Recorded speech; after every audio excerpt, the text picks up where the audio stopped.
সমস্ত ইউটিউব চ্যানেলের বন্ধুদের জন্য একটা ভিডিও এনেছি। ধুতি পরে গোপালের বাবাই কি দারুণ গাছে উঠে গেছে তত্তর করে পুকুর পাড়ে। এই গাছটা এই দেখো, গোপুলের জন্য খেজুর পাড়ছে। সাবধান, শুকনো কিন্তু ওই লাঠিগুলো।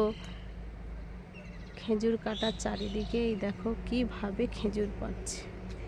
খেজুর খেতেই হবে, সিজনের ফল, সে কাঁটা গাছ হোক আর যে গাছ হোক। তো নিচে পড়ে যাওয়া খেজুর তো দেওয়া যাবে না। এই দেখো নিচে কি অবস্থা। তো দেখো চারিদিকে জঙ্গল, খেজুর গাছ কাঁটা ভর্তি। গোকুলের বাবাই কিভাবে গাছে উঠেছে ধুতি পরে। আর ধুতিটা যদি এই খেজুরের আংটা গাছে বেঁধে খুলে যায় তো কি হবে ভাবো তোমরা। খেজুরের এই খেজুর পাড়ার জন্য, হ্যাঁ কত খেজুর। নিচে যদি কাপড় বেঁধে কেউ ওই কাপড় ধরে দাঁড়ায় টপ টপ করে কিন্তু উঠবে। যাক, আজকের গোপুল ঘুম দিয়ে উঠে শুধু খেজুরই খাবে, খেজুর আর খেজুর। তুমি সাবধান, তোমার মাথার উপরে কাঁটা কিন্তু। এই দেখো কত খেজুর পেরেছে, দেখেছো?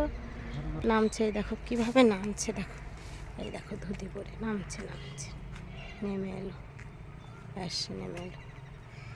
তুমি কিছু বলো খেজুর পাড়ার অভিজ্ঞতা ধুতি পরে। খেজুর এই সামনে ফুল, আমার ইয়ের জন্য ফুল নিতে হবে।